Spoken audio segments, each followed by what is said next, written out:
ইদানিংকালে লক্ষ্য করছি আমাদের দেশে এবং পৃথিবীর বিভিন্ন দেশে বেশ ঘন ঘন ভূমিকম্প হচ্ছে না? দিন যত অতিবাহিত হচ্ছে ভূমিকম্পের পরিমাণ মনে হচ্ছে একটু বাড়ছে। এটা বিশেষ কোনো বিষয়কে ইন্ডিকেট করে কিনা কোরআন এবং হাদিসের আলোকে?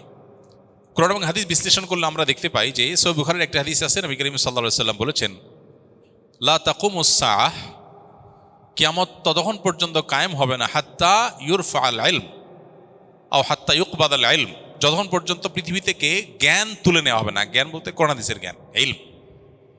এই ইলম তুলে নেওয়া হবে। পৃথিবীতে আলিম থাকবে, ইলম থাকবে না। হুজুর অনেক থাকবে কিন্তু গভীর ইলম থাকবে না। তো ইলম এর আসল প্রাণ পৃথিবী থেকে উঠে যাবে, তারপর পৃথিবীর ধ্বংস হওয়ার সময় নিকটবর্তী হবে। এই হাদিসের এই পরের অংশে নবী আলাইহিস সালাম বলেছেন, ওয়াতাকফিরুজ জিলজাল বা জালাজিল, এবং ভূমিকম্পের পরিমাণ বাড়বে।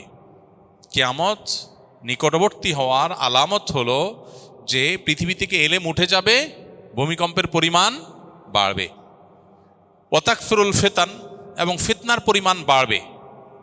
এবং ওয়াকফিরুল হারজ, এবং মৃত্যু, খুন, খারাপ এগুলোর পরিমাণ বাড়বে।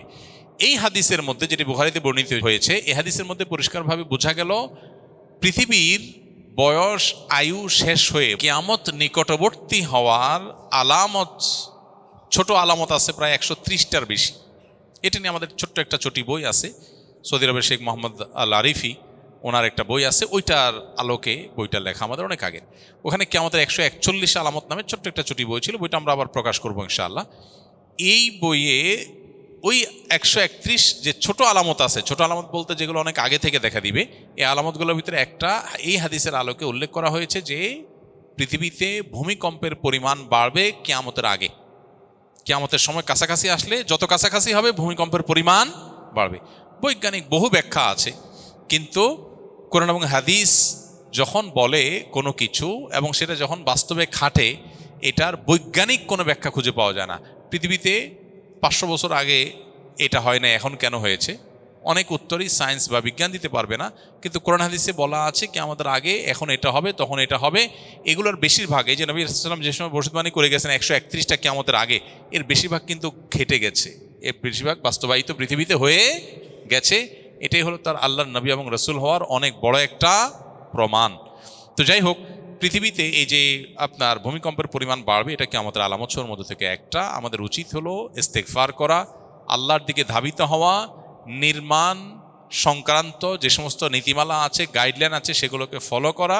আমাদের কর্তৃপক্ষের উচিত হলো এ ধরনের আল্লাহ না করুন অনাকাঙ্ক্ষিত কোনো পরিস্থিতি আমাদের মতো এরকম ঘন বসতির এই শহরে যদি হয়, এই অনিয়ন্ত্রিত আপনার নিয়ম বহির্ভূত ভাবে বেড়ে ওঠা ভবনগুলোর শহরে যদি হয়, আল্লাহ না করুন, তাহলে কি হবে সেটা একমাত্র আল্লাহ ভালো জানেন। এই জন্য যথাযথ ব্যবস্থা গ্রহণ করা দরকার। হয়তো কিছুটা ব্যবস্থা গ্রহণ করাও হচ্ছে, কিন্তু অবশ্যই সেটাকে আরও জোরদারভাবে, জোরালোভাবে করা দরকার, যাতে আল্লাহ না করুন কোনো বড় ভূমিকম্প হলে, কোনো বিপদ হলে আমরা যেন একে অন্যকে উদ্ধার করার রাস্তাটা অন্তত খোলা থাকে।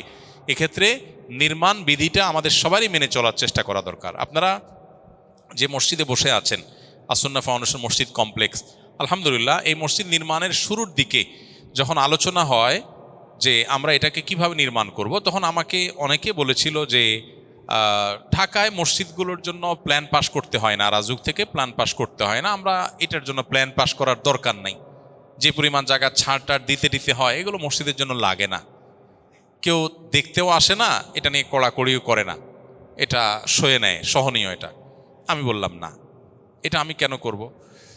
নির্মাণ বিধি মেনে চলা সবাই নিরাপত্তার জন্য দরকার। তো নিরাপত্তার জন্য দরকার যেটা, শৃঙ্খলার জন্য যেটা দরকার, সেটা মেনে চলার শিক্ষা ইসলাম দিয়েছে। সেটা মসজিদ তো আগে পালন করবে। মসজিদ কেন ভায়োলেশন করবে? মসজিদকে কেন ভায়োলেশন করানো হবে মসজিদকে দিয়ে? এটা তো উচিত হবে না। বলে যে না, ভায়োলেশন করলে আমরা অনেক বেশি জায়গা পাবো, অনেক বড় করতে পারবো, আমরা একটু ছোট হোক। আপনারা দেখেন ডানে অনেক জায়গা, বামে অনেক জায়গা ছাড়া হয়েছে, দেখবেন অনেক জায়গা ছাড়া হয়েছে, বলে এগুলো নেওয়া যায় তো ভিতরে। আমরা না, নেওয়ার দরকার নেই। আল্লাহর ঘর, এখান থেকে মানুষ নীতি এবং আদর্শ শিখবে। এখান থেকে যদি ভায়োলেশন শিখে, তাহলে মানুষ শিখবে কোত্থেকে? শুধু ওয়াজ থেকে শিখবে? মসজিদ নিজেই তো, মসজিদের অবস্থান থেকেও তো মানুষ শিখবে। তাই আমি বললাম না, এটা হতে পারে না। আলহামদুলিল্লাহ, আমরা বললাম যে বাংলাদেশে কোন মসজিদ আপনার প্ল্যান পাস করছে, কে করে নাই, কোন মসজিদকে দিয়ে মসজিদ কমিটির লোকজন ভায়োলেশন করছে আর করে না, এগুলো আমাদের জানা নাই। তবে আমরা এগুলোকে সঠিক মনে করি না। যেটা মানুষের জন্য কল্যাণকর সেটা করলে আল্লাহ সওয়াব দেন, যেটা মানুষের জন্য ক্ষতিকর সেটা করলে আল্লাহ গুনাহ দেন। অতএব একজন ঈমানদার তিনি কোন অবস্থাতেই মানুষের জন্য ক্ষতিকর কিছু করতে পারেন না। মসজিদ শুধুমাত্র নীতিবাক্য বলার জায়গা না, মসজিদ থেকে নীতিবাক্য প্রতিষ্ঠার জায়গা।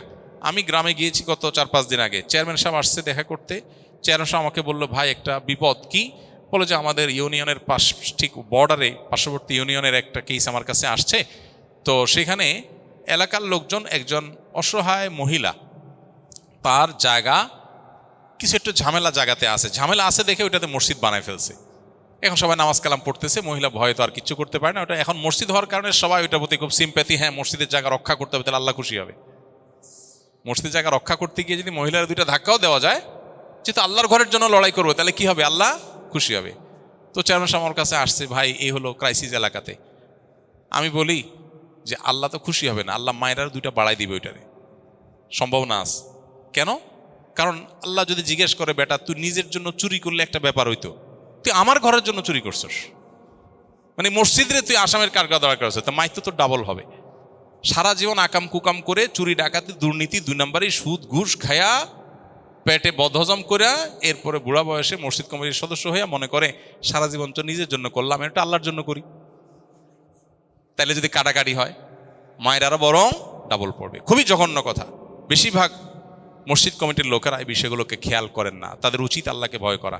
আমি একটা মসজিদে কয়েক বছর আগে মসজিদের সামনে দিয়ে গাড়ি দিয়ে যাচ্ছিলাম, দেখি যে মসজিদের যে চৌহদ্দি, ঢাকা শহরে তো ছোট ছোট জায়গা, চিপা চিপা জায়গা, রাস্তার পাশে মসজিদ, ওই চৌহদ্দি পার হইয়া মসজিদের সিঁড়ি স্লোপ করে ওই লোকজন ওঠার জন্য রাস্তা 1-1.5 ফিট জায়গা দখল করে ফেলছে, রাস্তার উপরে চলে গেছে। এমনি ছোট রাস্তা, একটা গাড়ি গেলে আরেকটা ক্রস করা যায় না, এর মধ্যে আবার 1-1.5 ফিট দখল করছে মসজিদের সিঁড়ি। কেন? সিঁড়িটা একটু ভিতরে দিলে কি হইতো? মসজিদে একজন লোক কম দাঁড়াইতে পারতো, কিন্তু রাস্তাটাতে দখল হইতো না। তো রাস্তার জায়গায় মসজিদের সিঁড়ি আনা কি জায়েজ হয়েছে?